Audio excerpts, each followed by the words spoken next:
Hello everyone, welcome to my YouTube channel math majestic. आज हम solid geometry में sphere chapter number 6 है जो उसकी फर्स्ट एक्सरसाइज 6.1 एक्सरसाइज का सॉल्यूशन करेंगे। So let's start with example number exercise का क्वेश्चन नंबर सेकंड का सेकंड पार्ट है। One end of the diameter of the sphere x square plus y square plus z square minus 3x minus 2y plus 2z minus 15 equal to 0। ये हमारे पास कोई sphere की equation given है। One end of the diameter of the sphere is at the point -1, 4 and 3। इस sphere का one end of diameter ये हमें given है। Find the coordinates of the other and, second and की coordinate हमें find out करने हैं। तो देखिए, सपोज ये हमारा गिवन स्फीयर है और ये इसका डायमीटर है। इस डायमीटर का हमें एक पॉइंट गिवन है a -1, 4 एंड 3 एंड b के कोऑर्डिनेट, अदर एंड के कोऑर्डिनेट हमें फाइंड आउट करने हैं। तो सपोज हमने इसके coordinates a, b and c assume कर लिए। अब देखिए, सबसे पहले हम diameter form of the equation of sphere बनाएंगे। डायमीटर फॉर्म, क्योंकि जब हमारे पास डायमीटर की एक्सट्रीमिटीज़ गिवन होते हैं तो हम diameter form of the equation of sphere form करते हैं। और डायमीटर फॉर्म मैंने आपको फर्स्ट वीडियो में बताई थी कि डायमीटर फॉर्म होती है x-x1 into x-x2 plus y-y1 y-y2 z-z1 into z-z2 where x1 y1 z1 and x2 y2 z2 extremities of diameter होते हैं। अगर आपने ये डायमीटर फॉर्म नहीं की हुई है तो मैं डिस्क्रिप्शन बॉक्स में फर्स्ट वीडियो का लिंक सेंड कर दूंगी, जो कि ताकि आप डायमीटर फॉर्म डिटेल में देख सकें क्या होती है। अब यहाँ पर x1 y1 z1 की जगह पर कोऑर्डिनेट्स हमें गिवन है -1, 4 and 3 and x2 y2 z2 की जगह पर हमारे पास कोऑर्डिनेट्स हैं a, b एंड c। तो पुट करते हैं यहाँ पर x1 की जगह पर -1 पुट करेंगे तो x + 1, x माइनस x2 की जगह पर x2 है 4 तो हमारे पास x2 है a तो x minus a। Similarly y1 है 4 तो यहाँ 4 पुट करेंगे तो y minus 4 and y2 is b तो y minus b plus z minus z1। z1 is 3 here तो z माइनस 3 आ जाएगा and z minus z2 is c तो z minus c that is equal to 0। अब इस equation को solve करते हैं। इन दोनों इक्वेशंस को मल्टीप्लाई करेंगे तो x square plus x minus ax minus a। Similarly इन दोनों का मल्टीप्लाई करेंगे तो y square minus 4y minus by plus 4b and इन दोनों का मल्टीप्लिकेशन करेंगे तो z square minus 3z minus cz plus 3c that is equal to 0। ये आ गया हमारे पास। अब देखिए, इसके बाद हम सिर्फ कोफिशिएंट्स को रीअरेंज करेंगे। X square y square and z square को हमने सबसे पहले लिख लिया है। फिर एक्स के कोफिशिएंट, यहाँ से क्या आएगा, एक्स कॉमन तो 1 माइनस ए आ जाएगा एक्स का कोफिशिएंट। इन दोनों में से वाई का कोफिशिएंट हो जाएगा हमारे पास -4 माइनस बी, तो माइनस कॉमन ले लिया यहाँ से हमने, -4 plus B Y. Similarly Z के कोफिशिएंट्स आ जाएंगे, यहाँ से जेड कॉमन लेंगे तो -3 plus C. Now constant terms बचेंगी -a plus 4b plus 3c that is equal to 0। तो देखिए, अब इस इक्वेशन को हम गिवन इक्वेशन जो है हमारी, इससे कंपेयर करके देखते हैं। हमारे पास diameter form of the equation of sphere ये आ गई इस स्फीयर की, और इसी स्फीयर की हमें इक्वेशन ये गिवन है। तो दोनों को कंपेयर करते हैं तो first x square y square z square दोनों में सेम है। यहाँ x का कोऑर्डिनेट -3 है और यहाँ पर 1 माइनस a, तो दोनों को इक्वल पुट कर देते हैं। सिमिलरली यहाँ पर y का कोऑर्डिनेट -2 है और यहाँ -4 प्लस b, तो यहाँ पर इसको इसके इक्वल पुट कर देते हैं एंड z का कोऑर्डिनेट यहाँ 2 है एंड यहाँ पर z का कोऑर्डिनेट है -3 प्लस c, तो दोनों को इक्वेट करेंगे तो यहाँ से देखिए हमारे पास a की वैल्यू आ जाएगी 4, b की वैल्यू -2 एंड c की वैल्यू आ जाएगी -5। तो इस तरह से हमारे पास a b c के कोऑर्डिनेट्स आ जाएंगे 4, -2 एंड -5। यही हमें फाइंड आउट करना था a b c की वैल्यूज़, ताकि b के कोऑर्डिनेट्स आ सके। सिंपल सा क्वेश्चन है। देखिए, नेक्स्ट हम स्टेटमेंट है हमारी, थर्ड क्वेश्चन है, find the ratios in which the sphere this sphere divides the line joining the points this and this. हमें वो रेशियो निकालना है जिसमें ये स्फीयर इन दोनों पॉइंट्स की ज्वाइनिंग लाइन को कट करता है। डिवाइड करता है। तो देखिए मान लीजिए हमारे पास ए और बी ये 2 पॉइंट्स हैं। ए के कोऑर्डिनेट्स हैं -1, 1 एंड 2 एंड बी के कोऑर्डिनेट्स हैं -4, 4 एंड 8। ये हमारे पास है। सपोज ये जो पॉइंट पी है, स्फीयर जो है या तो ऐसे बनेगा या स्फीयर हमारा ऐसे बनेगा या फिर इधर या इधर। सपोज स्फीयर जो है वो इस लाइन को पी पॉइंट पर कट करता है, तो जो पी पॉइंट है ये स्फीयर पर लाई करेगा। तो सपोज इसके कोऑर्डिनेट्स हमने एज्यूम कर लिए ए, बी एंड सी। अब देखिए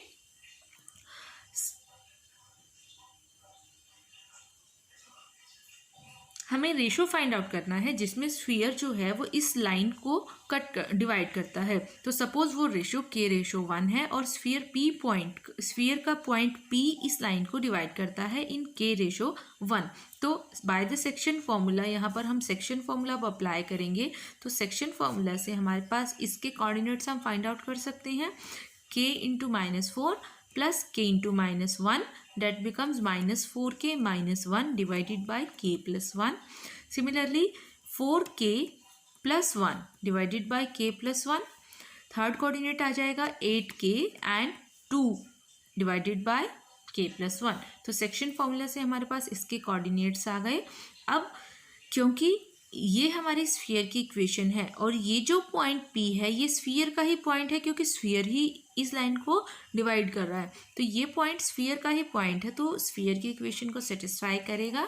सो यहाँ से ये पॉइंट स्फीयर की इक्वेशन को क्योंकि सेटिस्फाई करता है, तो ये तीनों पॉइंट एक्स वाई जेड की जगह पर हम सब्स्टिट्यूट कर देंगे स्फीयर की इक्वेशन में। तो हमारी इक्वेशन क्या बन जाएगी, एक्स की जगह पर हमने ये पॉइंट पुट कर दिया, वाई की जगह पर ये एंड जेड की जगह पर ये, दैट इज इक्वल टू 24। अब इस इक्वेशन को हम सॉल्व करना है, बिल्कुल सिंपल है सॉल्व करना है इसको। यहाँ से माइनस हम कॉमन लेते हैं क्योंकि स्क्वायर है तो वो पॉजिटिव ही हो जाएगा। अंदर बचेगा 4k + 1 का square divided by k + 1 square. अब देखिए k + 1 का होल स्क्वायर तीनों में है तो हम एलसीएम लेंगे और राइट साइड पे ले जाके उसको मल्टीप्लाई कर देंगे। तो यहाँ से बचेगा 4k + 1 का स्क्वायर, यहाँ बचेगा 4k + 1 स्क्वायर और यहाँ से 2 कॉमन आ सकता है तो 2 का स्क्वायर बन जाएगा 4 एंड 2 कॉमन लेंगे तो 4k + 1 का स्क्वायर। इधर से k + 1 जो एलसीएम था k + 1 स्क्वायर वो राइट पे ले गया, मल्टीप्लाई हो गया। अब देखिए ये टोटल 4k + 1 कितने टाइम्स है, 1, 2 and 4, total 6 times 4k + 1 square आ गया। राइट पे है 24 × k + 1 स्क्वायर। हमें इसका स्क्वायर खोलना है और 6 से उसको मल्टीप्लाई करना है। सिमिलरली इसका स्क्वायर हमने खोल दिया फॉर्मूला और 4 इसको 24 था, 6 4 जा 24, यहाँ इसको इससे कट कर दिया। इसका स्क्वायर हमने ये खोल दिया, इसका स्क्वायर ये खोल दिया। तो यहाँ से इसको सिंप्लीफाई करने पर 12k² = 3 हमारे पास वैल्यू आ जाएगी। सो k² = 1/4। सो बेसिकली k की वैल्यू हमारे पास 2 वैल्यूज़ आएंगी क्योंकि स्क्वायर क्वांटिटी है तो प्लस एंड माइनस दोनों साइंस आएंगे। k = ±1/2। अब रेशो हमने जो लिया था वो k/1 लिया था, तो यहाँ से हमारा रेशो क्या बन जाएगा, 1/2 एंड 1, और एक बार बन जाएगी k की वैल्यू जब -1/2 पुट करेंगे तो -1/2 एंड 1। सो रेशो बिकम्स 1/2 और -1/2। So now we move on to the next question. Question number 5 of the exercise, that is statement of this question is a plane passes through a fixed point. कोई plane किसी fixed point से pass होता है, कोई plane fixed point हमें given है ABC, उस fixed point से पास होता है। Show that the locus of the foot of perpendicular to it, foot of from the origin is the sphere. ये हमें देखिए क्या गिवन है, हमें अगर हम ओरिजिन्स, ये सपोज कोई प्लेन है, सबसे पहले आप इक्वेशन समझिए। ये हमारे पास सपोज कोई प्लेन है और इस प्लेन पर हमारे पास एक फिक्स्ड पॉइंट है ए जिसके कोऑर्डिनेट हमें गिवन है ABC।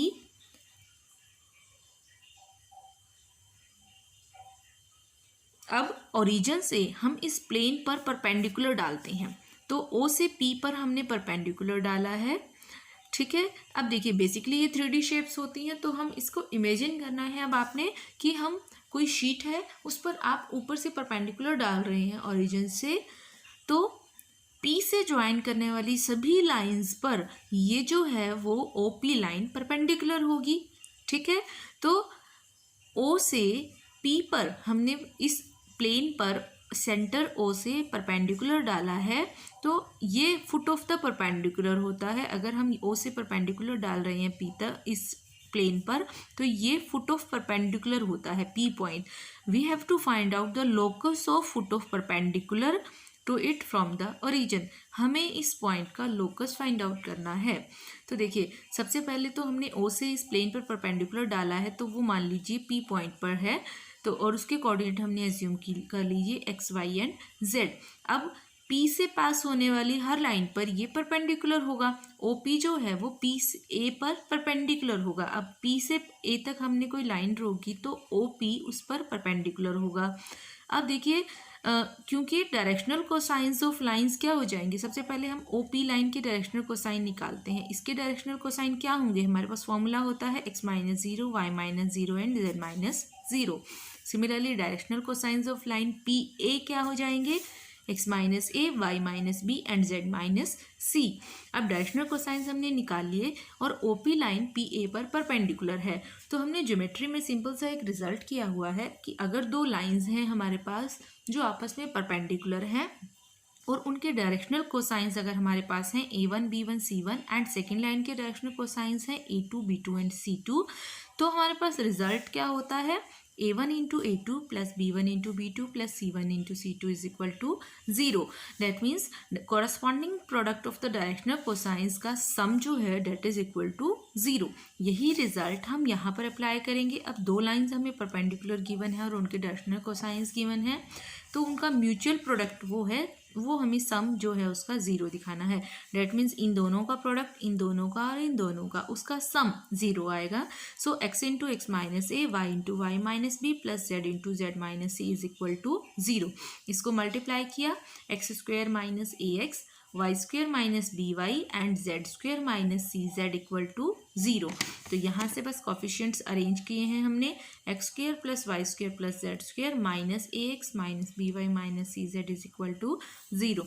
यही हमें फाइंड आउट करनी थी कि ये equation, locus of this point is the equation of this sphere. Now I hope you are getting the, आपको समझ में आ रहे हैं सारे क्वेश्चंस। ठीक है, सो नाउ तो आप मुझे कमेंट बॉक्स में कमेंट करके ज़रूर बताइएगा अगर आपको क्वेश्चन समझ में आ रहे हैं और वीडियो आपको कैसी लगी है। कमेंट बॉक्स में आप प्लीज़ कमेंट करके मुझे बताइएगा, और अगर किसी क्वेश्चन में आपको कोई प्रॉब्लम आ रही है तो वो भी आप मुझे कमेंट कीजिएगा, I will reply. Now we will move to the next question, question number 6। From the point 1 minus 1 and 2 lines are drawn to meet the sphere this. ये हमें स्फीयर की इक्वेशन गिवन है और इस पॉइंट से sphere तक हम कोई लाइंस ड्रॉ करते हैं and they are divided in the ratio 2:3। वो लाइंस जो हैं वो 2:3 में डिवाइडेड हैं। Prove that the points of section, जो सेक्शन पॉइंट होगा उस लाइन रेशो जिसमें डिवाइड होती हैं, वो सेक्शन पॉइंट जो है वो इस स्फीयर पर लाई करेगा। We have to prove this. तो देखिए, सबसे पहले हमें क्या गिवन है, सपोज ये कोई पॉइंट है 1 माइनस 1 एंड 2 जिसके कोऑर्डिनेट्स हमें गिवन है, और यहाँ पर आपका कोई स्फीयर है। ठीक है, सपोज दिस इज ये आपका कोई स्फीयर है। ये जो पॉइंट है इससे हम लाइंस ड्रॉ करते हैं टू मीट दिस स्फीयर, और मान लीजिए ये स्फीयर को टच करती है line alpha beta and gamma point पर, जिसके कोऑर्डिनेट्स हमने अल्फा बीटा गामा एज्यूम कर लिए। ये लाइन जिस पॉइंट पर स्फीयर को टच करती है। अब हमें क्या गिवन है कि ये लाइन जो है वो 2:3 में डिवाइडेड है। तो सपोज पी पॉइंट जो है वो इस लाइन को 2:3 में डिवाइड करता है, और पी के कोऑर्डिनेट हमने एज्यूम कर लिए हैं x1 y1 एंड z1। अब हमें प्रूव करना है कि लोकस ऑफ दिस पॉइंट, ये जो पॉइंट है ये इस स्फीयर पर लाई करता है। तो सबसे पहले अल्फा बीटा गामा जो है वो इस स्फीयर के पॉइंट है। ठीक है, तो इसका मतलब स्फीयर की इक्वेशन को सेटिस्फाई भी करेंगे, और स्फीयर की इक्वेशन है हमारे पास ये, तो अल्फा बीटा गामा इसको सेटिस्फाई करेंगे। That means alpha square plus beta square plus gamma square is equal to 1। X y z की जगह पर हमने अल्फा बीटा गामा सब्स्टिट्यूट कर दिए, क्योंकि अल्फा बीटा गामा इस इक्वेशन को सेटिस्फाई करते हैं। अब यहाँ से हमारे पास अगर हम सेक्शन फॉर्मूला अप्लाई करें तो पी के कोऑर्डिनेट्स फाइंड आउट कर सकते हैं इजीली, जैसे हमने पिछले एग्जाम्पल में किए थे।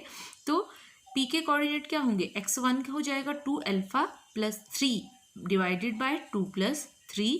तो x1 की वैल्यू हमारे पास 2 अल्फा प्लस 3/5 आ जाएगी। सिमिलरली सेक्शन फॉर्मूला अप्लाई करें, y1 की वैल्यू हो जाएगी 2 beta minus 3 divided by 2 plus 3 that is 5 and similarly z will be 2 gamma plus 6/5। इसके बाद इसको हम सिंप्लीफाई करेंगे, यहाँ से अल्फ़ा बीटा गामा की वैल्यूज़ हम इजीली फाइंड आउट कर सकते हैं। अल्फ़ा बीटा गामा की वैल्यूज़ को क्रॉस मल्टीप्लाई करेंगे, 5x1 माइनस 3/2 ये अल्फ़ा की वैल्यू आएगी। सिमिलरली इसको क्रॉस मल्टीप्लाई करें तो बीटा की वैल्यू फाइंड आउट कर सकते हैं, that will be 5y1 plus 3 divided by 2 and यहाँ से 5z1 माइनस 6/2 ये हमारी गामा की वैल्यू हो जाएगी।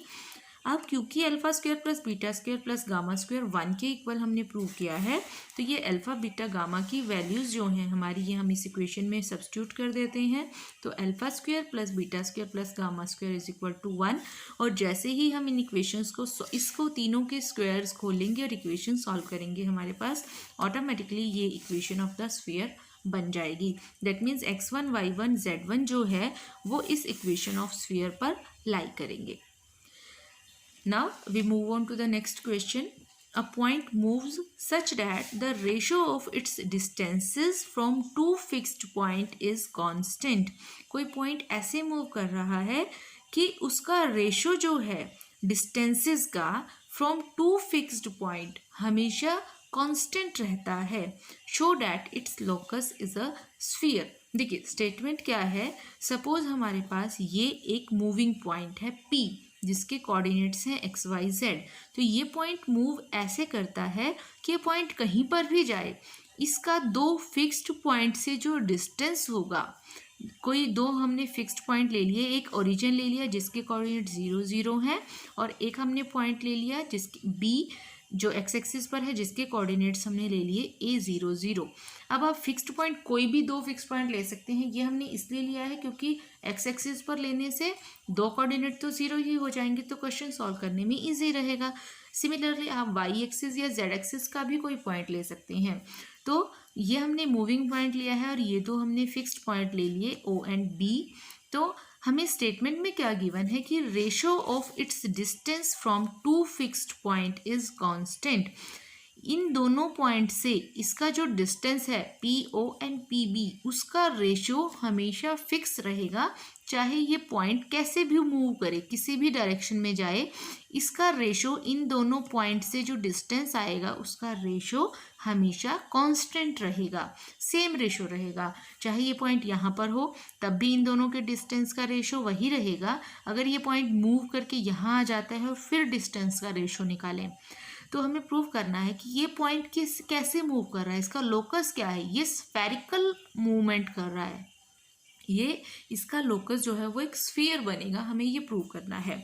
तो सबसे पहले हमें गिवन क्या है कि इन दोनों के डिस्टेंस का रेशो, तो सबसे पहले डिस्टेंस फॉर्मूला से पी का ओ से और पी का बी से डिस्टेंस निकालते हैं। तो पी ओ क्या हो जाएगा, यहाँ से डिस्टेंस x माइनस 0 का स्क्वायर, y माइनस 0 का स्क्वायर एंड z माइनस 0 का स्क्वायर का रूट।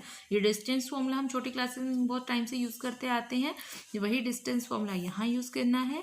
फिर p का b से डिस्टेंस निकालें तो x minus a square, y minus 0 square plus z minus 0 square का रूट। डिस्टेंस आ गया पी का ओ से एंड पी का बी से। अब हमें गिवन क्या है कि इनका रेशो जो होगा डिस्टेंसेस का वो हमेशा कांस्टेंट रहता है। तो suppose O P by P B, ये जो डिस्टेंस है दोनों का रेशो हमने के एज्यूम कर लिया। सपोज ये कोई के रेशो कोई भी स्केलर है जो हमेशा फिक्स रहेगा, तो क्रॉस मल्टीप्लाई किया, O P is equal to k into P B. क्योंकि ओ पी और पी बी की वैल्यू स्क्वायर रूट में है तो हमने बोथ साइड स्क्वायर ले लिया ताकि इनकी वैल्यूज़ में स्क्वायर रूट हट सके। तो O P square is equal to K square into P B square. O P square इसकी वैल्यू स्क्वायर करेंगे, रूट कैंसिल, तो ये वैल्यू आ गई। सिमिलरली पी बी की वैल्यू हमारे पास ये आ जाएगी, के स्क्वायर साथ में मल्टीप्लाई, इसका स्क्वायर हमने खोल लिया, एक्स स्क्वायर प्लस ए स्क्वायर माइनस 2ax, ये हमारा एज इट इज़। तो देखिए एक्स के कोऑर्डिनेट्स अब हमने सब एक साइड पे ले गए वैल्यूज, एक्स के कोऑर्डिनेट्स इकट्ठा कर लिए, यहाँ से 1 और यहाँ से माइनस के स्क्वायर आ जाएगा। तो एक्स के कोऑर्डिनेट हो जाएंगे 1 minus k square into x square. Similarly y के कोऑर्डिनेट्स हो जाएंगे यहाँ से 1 एंड यहाँ से के स्क्वायर वाई स्क्वायर है तो 1 minus k square y square. Z के कोऑर्डिनेट सिमिलरली यहाँ से 1 और यहाँ से के स्क्वायर तो 1 माइनस के स्क्वायर। एंड ये जो टर्म बची हैं हमारे पास, ये दोनों टर्म्स इनको हम लेफ्ट में ले गए के स्क्वायर से मल्टीप्लाई करके, तो ये टर्म्स आ गई हमारे पास। अब देखिए this is the required equation of sphere. क्यों ये इक्वेशन ऑफ स्फीयर कैसे है, क्योंकि जब मैंने आपको शुरू में फर्स्ट लेक्चर जब कराया था तो स्फीयर की हमने इक्वेशन की 3 उसकी प्रॉपर्टीज़ की थी कि इक्वेशन ऑफ स्फीयर की पहचान क्या होती है। तो फर्स्ट उसमें से क्या है कि एक्स स्क्वायर वाई स्क्वायर और जेड स्क्वायर के कोऑर्डिनेट्स हमेशा सेम होने चाहिए, नंबर 1। यहाँ पर भी हमारे तीनों कोऑर्डिनेट सेम हैं। नंबर 2 कि उसमें जो इक्वेशन ऑफ स्फीयर होती है वो सेकंड डिग्री इक्वेशन होती है, डेट मीन्स उसकी हाईएस्ट डिग्री 2 होती है। यहाँ पर हमारी इक्वेशन की डिग्री भी 2 है, x square y square z square में ही हाईएस्ट डिग्री है। सिमिलर थर्ड कंडीशन क्या होती है कि उसमें x का y से या y का z से या z का x से म्यूचुअल प्रोडक्ट नहीं होना चाहिए, जो कि यहाँ पर भी नहीं है। एक्स वाई वाई जेड या जेड एक्स वाली कोई भी टर्म नहीं है। तो तीनों कंडीशंस जो इक्वेशन ऑफ स्फीयर की हैं वो यहाँ सेटिस्फाई होती हैं। So this is the required form of equation of sphere. तो हमें यही प्रूव करना था कि इस पॉइंट का लोकस जो है वो एक स्फीयर बनता है, वही हमारे पास बन गया है। तो पूरी हमारी एक्सरसाइज 6.1 कंप्लीट हो जाएगी। अगर आपको कोई प्रॉब्लम्स आती हैं तो आप कमेंट बॉक्स में कमेंट करके बता सकते हैं। अगर आपको मेरी वीडियोस हेल्पफुल लगती हैं तो प्लीज़ आप मेरे चैनल को सब्सक्राइब कीजिए, शेयर कीजिए एंड वीडियोस को लाइक कीजिए। Thank you very much.